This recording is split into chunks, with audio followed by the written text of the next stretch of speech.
Surtout, le Mali traverse l'une des crises les plus graves, qui est la crise multidimensionnelle. Alors, imaginez seulement qu'un pays qui traverse une telle crise, qui se brouille d'abord avec ses voisins immédiats. Sur les 7, je dirais que sur les 7 pays qui nous entourent, pratiquement nous ne sommes en bon terme qu'avec 2 ou 3 seulement. On n'est pas en bon terme avec la Côte d'Ivoire, on n'est pas en bon terme avec l'Algérie, on n'est pas en bon terme avec la Mauritanie, on n'est même pas peut-être en bon terme, peut-être plus ou moins avec la Guinée. Le Sénégal, peut-être un peu aussi. Le Sénégal, le Burkina, le Niger, à part ces 3-là. Imaginez un pays qui est comme ça, un pays qui est vaste, 2 fois plus vaste que la France. Ou alors qui a besoin justement de l'accompagnement de tout le monde, et particulièrement de ses voisins. Alors, si on se brouille avec ses voisins, n'en parlons pas, le cas de la CEDEAO, le cas de l'Union africaine, pratiquement, nous sommes le Mali en train de s'isoler. Donc moi, je crois que sur le plan de la diplomatie, c'est pourquoi je n'hésite même pas à citer le ministre des Affaires étrangères, qui pour moi est un diplomate chevronné, qui est censé quand même comprendre comment, sur le plan des relations diplomatiques, comment le monde fonctionne. Donc vraiment sur ce plan-là, moi j'ai dit, j'en veux beaucoup au ministre des Affaires étrangères et à son Premier ministre. Et au Premier ministre parce que je suppose que ces deux-là sont, si vous voulez bien, la pièce maîtresse en tout cas de l'aspect politique même de la transition. Donc moi je crois que sur le plan diplomatique, on a beaucoup de choses à faire. Et sans parler justement du choix que nous avons fait, du choix en tout cas politique que nous avons fait. Donc tout ça entre dans le cadre de la diplomatie. Nous n'avons jamais dit de ne pas tisser des relations avec tous les pays du monde, avec les pays en tout cas que nous voulons, mais nous ne devons pas rompre avec d'autres. Et en le faisant, franchement, quand tu cites, comme on le dit dans un adage bambara, quand tu cites tes amis, tu vas grossir en tout cas le lot de tes ennemis. Donc franchement, c'est ce que nous avons fait et je pense que ça a été une grosse maladresse sur le plan diplomatique. Alors, sur le plan, en tout cas, vous avez tantôt posé la question de savoir si, en tout cas, il y a des aspects positifs. Effectivement, il y a beaucoup d'aspects positifs. Je parlais tantôt des réformes qui ont été quand même faites, que ce soit l'adoption de la nouvelle constitution, ça c'est à l'actif de la transition, et ça c'est la mise en place de l'EJ, de la structure en tout cas indépendante pour la gestion des élections, et surtout aussi... si vous voulez bien, les différents dialogues qui ont été en tout cas organisés, des dialogues qui étaient quand même censés rassembler tous les Maliens, mais qui au finish, en tout cas, ont été pratiquement des dialogues. C'est vrai, il y a eu des recommandations, très très bonnes recommandations, mais le dialogue en tant que tel n'ont pas été justement à la hauteur en tout cas de l'attente du peuple, parce que c'est des dialogues qui auraient dû quand même rassembler tout le peuple et autour des objectifs de la transition. Donc bref, moi je pense que la transition, si elle a des aspects positifs, elle a beaucoup d'aspects négatifs aussi qui méritent d'être corrigés pour qu'on puisse en tout cas aller de l'avant. Très bien. Oui, M. Mariko, tantôt vous parliez de ces militaires quand ils venaient au pouvoir. À l'époque, on pouvait peut-être imaginer qu'ils étaient animés de bonnes intentions, c'est vous qui l'avez dit, sauf que vous dites qu'on ne réfléchit pas de la même manière dans un palais comme dans une chaumière. Qu'est-ce qui a changé en 4 ans, M. Mariko? Vous savez, d'abord il faut, prenant individuellement ces jeunes-là, ils ont tous fait le front. Ils ont été traumatisés par la gestion politique de l'armée. Et quand ils sont venus au pouvoir, forcément, ils avaient sur le cœur à faire beaucoup de choses à la fois. Sauf que quand on est au pouvoir, les choses se font de façon graduelle. On ne peut pas embrasser tous les chantiers à la fois.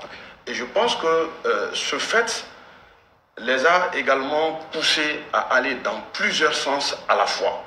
Et un bon militaire, je pense qu'on n'ouvre pas plusieurs fronts à la fois. Ça peut être aussi une faiblesse de votre part, malgré en fait que vous soyez préparé ou que vous ayez toute la légitimité à le faire. Vous savez, l'une des faiblesses, je le dis, de cette transition, c'est d'avoir pensé qu'aujourd'hui, la Russie qui a envahi l'Ukraine peut être pris comme un allié dans tous les sens du terme. Je pense que c'est un revers qui peut être vu dans de telles situations. Le Mali se plaint de l'envahisseur, de la France comme un État envahisseur, qui l'empêchait d'aller à Kidal, qui l'empêchait de se procurer en fait des armes qu'il souhaitait pour en fait sa propre défense, de l'empêcher avec plusieurs en fait conditionnalités posées. Quand ce Mali se retrouve aux côtés d'un autre État qui envahit un autre État dans la même position malienne, je pense que ça peut poser problème. Et c'est pourquoi, contrairement à ce que M. le maire a dit, moi je pense que sur le plan de la diplomatie, nous avons beaucoup joué avec le sentiment. Aujourd'hui, il faut le dire, c'est une vérité universelle. Les États n'ont pas d'amis, les États ont des intérêts. On n'a pas à aller brûler, comme on appelle, nos doigts parce qu'on a un pacte avec la Russie. À un moment, quand ce pacte-là doit nous amener à avoir autant d'adversaires, autant d'ennemis, vaut mieux s'en tenir à un aspect. Je l'ai dit et je pense que c'est une réalité.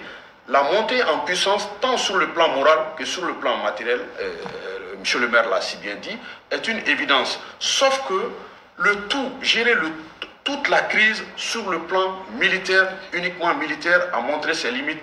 Et c'est pourquoi il faut essayer aujourd'hui de multiplier d'autres initiatives.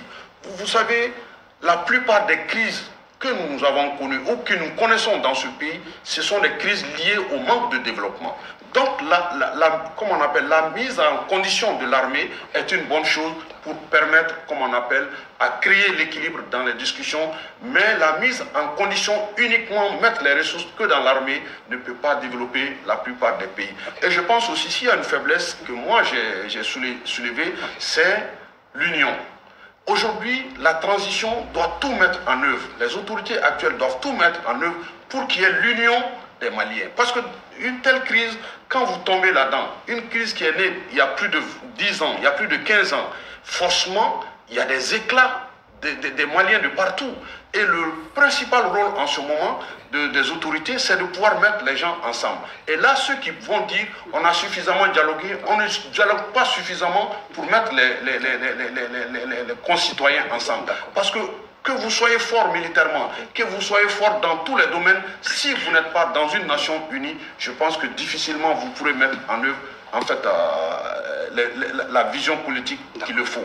Et je pense aujourd'hui, il y a une part de crise politique interne dans le pays qui n'est pas dit, et il y a une part de crise, comme on appelle, de confiance, dont ils avaient, comme on appelle, à dénoncer, qui demeure. Donc il y a des efforts à faire dans ce sens-là, pour que nous soyons également, comme ils l'ont si bien dit, en rapport, en harmonie, comme on appelle, avec nos voisins. Le Mali, s'il a une bonne partie de sa diaspora, c'est en Côte d'Ivoire. Est-ce qu'aujourd'hui le torchon brûle entre nous et la Côte d'Ivoire? Oui, mais est-ce que c'est normal que cela doit toujours continuer comment on appelle ça, à prendre avec une telle intensité? Je dis non, ça veut dire que notre diplomatie, elle doit se ressaisir pour être la clé de voûte, pour être, comme on appelle, l'élément